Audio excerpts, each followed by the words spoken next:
నేను మేము కథ. రంగాపురంలో మాధవుడనే యువకుడు ఉండేవాడు. చిన్నతనంలోని అనేక కావ్యాలు, శాస్త్ర గ్రంథాలు చదివినవాడని అందరూ వాడిని మెచ్చుకునేవారు. ఎవరే విషయం గురించి అడిగినా శాస్త్రాలు ఆధారంగా చేసుకొని వివరణ చెబుతూ ఉండేవాడు మాధవుడు. వాడి తెలివికి చాలామంది ఆశ్చర్యపడేవారు. క్రమంగా మాధవుడిలో గర్వం, అహంకారం చోటు చేసుకున్నాయి. ఒకసారి ఆ గ్రామానికి తేజస్వి అయిన ఒక సన్యాసి వచ్చాడు. గ్రామం వల్ల ఆయనకు బ్రహ్మరథం పట్టారు. ఆయన చేసే నీతి బోధనలు శ్రద్ధగా విన్నారు. అంతటి వాణ్ణి చూసి ఉండలేదని ఎంతో గొప్పగా చెప్పుకోసాగారు. సన్యాసిని చూస్తే మాధవుడికి అసూయ కలిగింది. ఆయన చేసే నీతి బోధనలు గొప్పగా ఏమీ లేవు, కానీ జనం ఊరికే పొగిడేస్తున్నారు. తనకైతే అంతకంటే బాగా ఎక్కువ తెలుసు, కానీ ఊరి జనం తననింతగా ఎప్పుడూ పొగడలేదు. మాధవుడు ఒకనాడు సన్యాసిని కలుసుకొని, స్వామి, తమరేం చదువుకున్నారు అని అడిగాడు. పూర్వాశ్రమంలో ఉండగా నా తల్లిదండ్రులు ఎన్నో ప్రయత్నాలు చేశారు, కానీ నాకు చదువు రాలేదు, నేనేమీ చదువుకోలేదు అన్నాడు సన్యాసి. అయితే తమరు నీతి బోధనలు ఎలా చేస్తారు అని అడిగాడు మాధవుడు కాస్త వేలాకోలంగా. దానికి సన్యాసి ఎంతో శాంతంగా, అన్ని పుస్తకాలలోనే రాసి ఉండవు నాయనా, అనుభవం మనిషికి ఎన్నో పాఠాలు నేర్పుతుంది, నేను నేర్చుకున్నవి ప్రజలకు చెబుతున్నాను అన్నాడు. కొందరు తమ అనుభవాలను పుస్తక రూపంలో రాశారు. అలాంటి పుస్తకాలలో మీరు చెప్పేవన్నీ ఉన్నాయి. నిజం చెప్పాలంటే ఇంకా ఎక్కువే ఉన్నాయి. అవి చదవడం వల్ల ఎక్కువ ప్రయోజనమా, మీ మాటలు వినడం వల్ల ఎక్కువ ప్రయోజనమా అని అడిగాడు మాధవుడు. అవి చదవడం వల్లనే ఎక్కువ ప్రయోజనం అన్నాడు సన్యాసి. నేను అవన్నీ చదివేశాను, బాగా అర్థం చేసుకున్నాను కూడా అని మాధవుడు గొప్పగా చెప్పాడు. అదృష్టవంతుడివి నాయనా అన్నాడు సన్యాసి. మాధవుడు ఒక్క క్షణం ఆగి, అదృష్టం నాది కాదు, మీది. మీకంటే ఎక్కువ తెలిసిన నాకు ప్రజల నుంచి మీకు లభించే గౌరవంలో 1000వ వంతు కూడా లభించడం లేదు అన్నాడు. నా నీతి బోధనలు వినమని నేనెవ్వరికీ చెప్పలేదు, గౌరవించమని నేనెవ్వరినీ అడగలేదు. ప్రజలు నా పట్ల చూపే శ్రద్ధాశక్తులు, నాకిచ్చే గౌరవం నాకు సంతోషాన్ని కలిగించడం లేదు. నేను వాటిని పట్టించుకోవడమూ లేదు. నువ్వు పట్టించుకోకు. మనిషికి చదువు రావడమే అదృష్టమని గుర్తుంచుకో అన్నాడు సన్యాసి.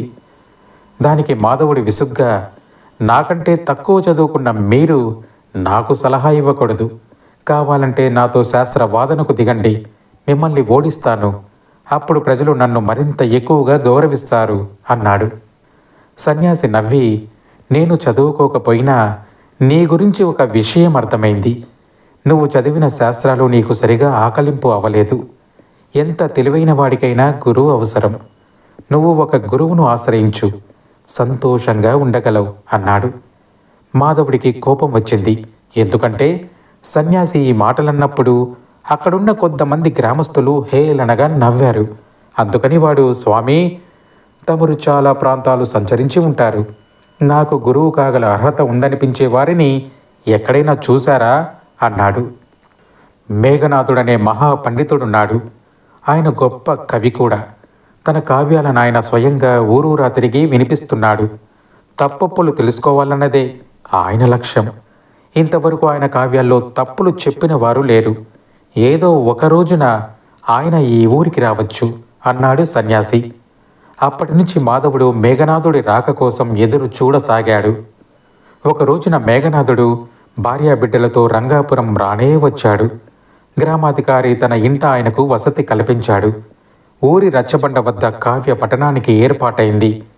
మేఘనాథుడు తాను కొత్తగా రాసిన కావ్యాన్ని గ్రామస్తులకు వినిపించాడు. అది ఒక సన్యాసి కథ. చదువు సంధ్యలో రాక ఏ పని చెయ్యలేక రాముడనేవాడు సన్యాసుల్లో కలిసిపోతాడు. నిజమైన సన్యాసి అయ్యాక ఏ చదువు రాకపోయినా వాడు విద్యావంతులందరికంటే గొప్పవాడవుతాడు. మేఘనాథుడు ఆ కావ్యాన్ని చాలా గొప్పగా రాశాడు. అందులోని ప్రతి వాక్యము అర్థవంతంగా ఉంది. గ్రామస్తులందరూ మేఘనాథుడి ప్రతిభను మెచ్చుకోసాగారు. అప్పుడు మాధవుడు లేచి నిలబడి, మీ కావ్యం వల్ల గొప్ప ప్రమాదం ఉంది. చదువు సంధ్యలు రాకుండా ఏ పని లేకుండా గొప్పవాడవుతాడంటే ప్రతి వాడు సన్యాసి కావాలనుకుంటాడు. అప్పుడు ప్రజలకు తిండి ఉండదు, ఇల్లు ఉండవు, చివరకు కట్టుబట్టలు కూడా దొరకవు అన్నాడు. దీనికి మేఘనాథుడు చిన్నగా నవ్వి, మనిషి కూడా జంతువే. సృష్టిలోని ఇతర జంతువులు బట్టలు వేసుకుంటున్నాయా, ఇల్లు కట్టుకుంటున్నాయా, పంటలు పండిస్తున్నాయా అన్నాడు. అయితే మనిషి కూడా జంతువులా జీవించాలంటారా అన్నాడు మాధవుడు. గ్రామస్తులు నవ్వారు. మేఘనాథుడు మాధవుడికేసి ఒకసారి పరీక్షగా చూసి, మనిషి సంఘజీవి, కావాలన్నా జంతువు కాలేడు, అలాగే సన్యాసి కాలేడు. కాబట్టి నీ తిండికి బట్టకు ఇంటి సమస్య లేదు అన్నాడు. గ్రామస్తులు ఇది విని సంతోషంతో చప్పట్లు కొట్టారు. మాధవుడు చిన్నపుచ్చుకున్నా ఓటమిని అంగీకరించడం ఇష్టం లేక, మీరు నమ్మిన విషయాన్ని మీరు ఆచరించి చెప్పాలి, మీరు సన్యాసి అయితేనే మీ కావ్యానికి విలువ కాదంటారా అని ప్రశ్నించాడు. ఈ విషయమై మేము బాగా ఆలోచించాం. సన్యాసి అంటే ఆలుబిడ్డల్ని అయిన వాళ్ళను విడిచిపెట్టనవసరమూ లేదు. అహంకారాన్ని, కీర్తి కాంక్షను, స్వార్థాన్ని విడిచిపెట్టగలిగితే చాలు. మేము అదే చేస్తున్నాం అన్నాడు మేఘనాథుడు. దానికి మాధవుడు, అటువంటప్పుడు మీరు కొత్తగా కావ్యాలెందుకు రాస్తున్నారు? కావ్యం రాసిన పేరు మీకు దక్కాలనే స్వార్థంతోనే కదా. లేకుంటే ఇప్పటికే ఎందరో రాసిన కావ్యాలున్నాయి. వాటి గురించే నలుగురికి ప్రచారం చేయవచ్చును కదా. అసలు మీ కావ్యాలకు పేరు రావాలన్న కీర్తి కాంక్షతోనే కదా ఇలా ఊరూరా తిరుగుతున్నారు అంటూ ఎదురు ప్రశ్న వేశాడు. ఇందుకు మేఘనాథుడు ఏమాత్రం చలించక, మేము రాసిన కావ్యానికి మా పేరుండకపోతే అది అసత్యమవుతుంది.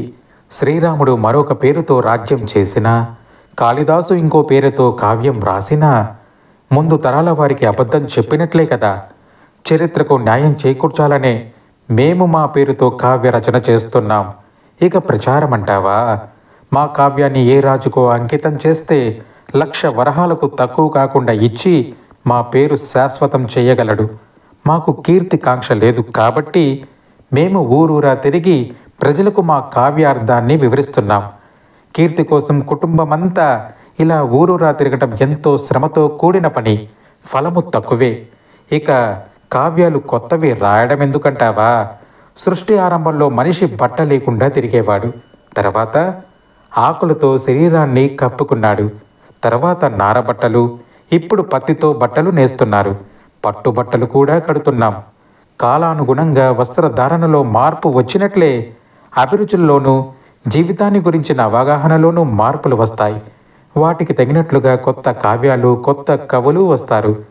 కొత్త కావ్యం ఎందుకు రాయాలో తెలుసుకోవాలంటే నువ్వు కవివి కావాలి, లేదా మా కావ్యాలు చదవాలి. పాత విషయాలను కాలానికి తగ్గట్లు చెప్పడానికి, కాలానికి తగ్గ కొత్త విషయాలు తెలుసుకునేందుకు కొత్త కావ్యాలు అన్ని కాలాలలోనూ రాక తప్పదు అన్నాడు. ఈ వివరణకు మాధవుడు దిగ్భ్రాంతి చెందాడు. చాలా విషయాలను ఇన్ని వైపుల నుంచి వాడెన్నడూ ఆలోచించి ఉండలేదు. మేఘనాథుడు సామాన్యుడు కాదని వాడికి అనిపించినా ఆయనను ఇంకా ప్రశ్నించి గ్రామస్తుల ముందు తన గొప్పతనం నిలబెట్టుకోవాలనుకున్నాడు. మేఘనాథుడు తాను చెప్పే దాంట్లో మాటి మాటికి తనను గురించి మేము మేము అంటూ మాట్లాడాడు. నేను అంటే వినయం, మేము అనటం అహంకారం. అంటే మేఘనాథుడు అహంకారాన్ని విడిచిపెట్టలేదు. మాధవుడు అందుకుగాను మీలో స్వార్థం, కీర్తికాంక్ష లేవేమో కానీ అహంకారం మాత్రం చెప్పలేనంతగా ఉంది అని గట్టిగా చెప్పాలనుకున్నాడు.